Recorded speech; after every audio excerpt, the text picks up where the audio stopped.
increase your business, make more investment, etc. I want to cut that business tax. I want to cut it so that businesses will remain in the United States of America and create jobs. But again, I want to return. It's a lot more than $18 billion in pork barrel spending.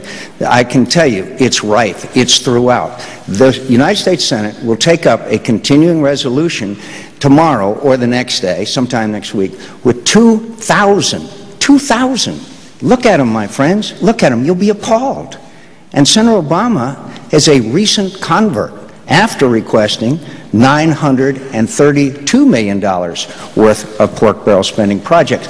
So the point is, I want people to have tax cuts. I want every family to have a $5,000 refundable tax credit so they can go out and purchase their own health care. Yep. I want to double the dividend from $3,500 to $7,000 for every dependent child in America.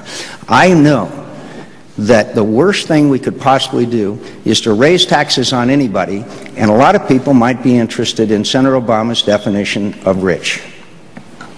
Senator Obama, you have a question for Senator McCain on that? Let me just make a couple of points. My definition, here's what I can tell the American people. 95% of you will get a tax cut. And if you make less than $250,000, less than $250,000 a year, then you will not see one dime's worth of tax increase. Now, John mentioned the fact that business taxes on paper are high in this country, and he's absolutely right. Here's the problem. There are so many loopholes that have been written into the tax code, oftentimes with support of Senator McCain, that we actually see our businesses pay effectively one of the lowest tax rates in the world. And what that means then is that there are people out there who are working every day, who are not getting a tax cut, and you want to give them more. It's not like you want to close the loopholes. You just want to add an additional tax cut over the loopholes, and that's a problem. Just one last point I want to make. Senator McCain talked about providing a $5,000 health credit. Now, what he doesn't tell you is that he intends to, for the first time in history, tax health benefits. So you may end up getting a $5,000 tax credit. Here's the only problem. Your employer now has to pay taxes on the health care that you're getting from your employer. And if you end up losing your health care from your employer, you've got to go out on the open market and try to buy it. It is not a good deal for the American people, but it's an example of this notion that the market can always solve everything, and that the less regulation we have, the better off we're going to be. Well, you know, let me just... We've got to go to another leading question. I know we have to, but this is a classic example of walking the walk and talking the talk. We had an energy bill before the United States Senate.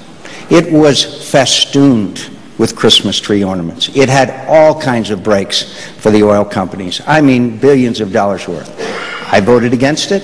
Senator Obama voted for it. John, you want to give oil companies another $4 billion? You've got to look at our records. That's the important thing.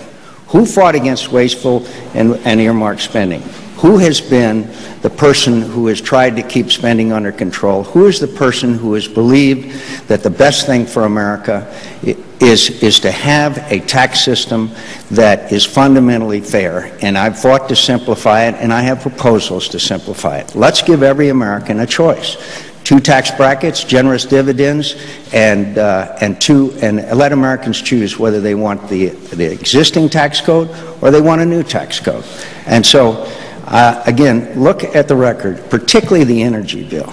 But again, Senator Obama has shifted on a number of occasions. He has voted in the United States Senate to increase taxes on people who make as low as $42,000 a year. And that's just a fact. Again, you can look it up. Look, it's just not true. And if we want to talk about oil company profits, under your tax plan, John, this is undeniable, oil companies would get an additional $4 billion in tax breaks. Now, look, we all would love to lower taxes on everybody. But here's the problem. If we are giving them to oil companies, then that means that there are those who are not going to be getting them. In all due respect, you already gave them to the oil companies. But John, the fact of the matter is that I was opposed to those tax breaks, tried to strip them out. We've got an energy bill on the Senate floor right now that contains some good stuff, some stuff you want, including drilling offshore. but you're opposed to it because it would strip away those tax breaks that have gone to oil companies. All right. All right. Speaking of things that both of you want, another lead question. And it has to do with the rescue system, the financial rescue thing that I started asking about. Yeah. And the first answer is to you, Senator Obama. As president, as a result of whatever financial rescue plan comes about, and the $700 billion, whatever it is it's going to cost, what are you going to have to give up in terms of the priorities that you would bring as President of the United States as a result of having to pay for the financial rescue plan? Well, there are a range of things that are probably going to have to be delayed. We don't yet know what our tax revenues are going to be. The economy is slowing down, so it's hard to anticipate right now what the budget's going to look like next year. But there's no doubt that we're not going to be able to do everything that I think needs to be done. There are some things that I think have to be done. We have to have energy independence. So I've put forward a plan to make sure that in 10 years' time we have freed ourselves from dependence on Middle Eastern oil by increasing production at home, but most importantly by starting to invest in alternative energy, solar, wind, biodiesel, making sure that we're developing the fuel-efficient cars of the future right here in the United States, in Ohio and Michigan, instead of Japan and South Korea. We have to fix our healthcare system, which is putting an enormous burden on families.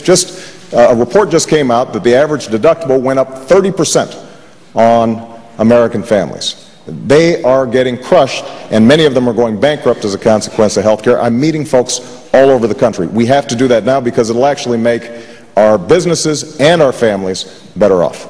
The third thing we have to do is we've got to make sure that we're competing in education. We've got to invest in science and technology. China had a space launch and a spacewalk. We've got to make sure that our children are keeping pace in math and in science, and one of the things I think we have to do is make sure that college is affordable for every young person in America. And I also think that we're going to have to rebuild our infrastructure, which is falling behind. Our roads, our bridges, but also broadband lines that reach into rural communities. Also making sure that we have a new electricity grid to get the alternative energy to population centers that are using them. So there's some things that we've got to do structurally to make sure that we can compete in this global economy. We can't shortchange those things. We've got to eliminate programs that don't work, and we've got to make sure that the programs that we do have are more efficient and cost less. What priorities would you adjust as President, Senator McCain, because of the financial bailout costs? Look, no matter what, we've got to cut spending. We have, as I said, we've let government get completely out of control. Senator Obama has the most liberal voting record in the United States Senate. It's hard to reach across the aisle from that far to the left. The point is we need to examine every agency of government. First of all, by the way, I'd eliminate ethanol subsidies. I oppose ethanol subsidies. I think that we have to return, particularly in defense spending, which is the largest part of our appropriations, we have to do away with cost-plus contracts. We now have defense systems that the costs are completely out of control. We tried to build a little ship called the Littoral Combat Ship that was supposed to cost $140 million, ended up costing $400 million, and we still haven't done it. So we need to have fixed cost contracts. We need very badly to understand that defense spending is very important and vital, particularly in the new challenges we face in the world, but we have to get a lot of the cost overruns under control. I know how to do that.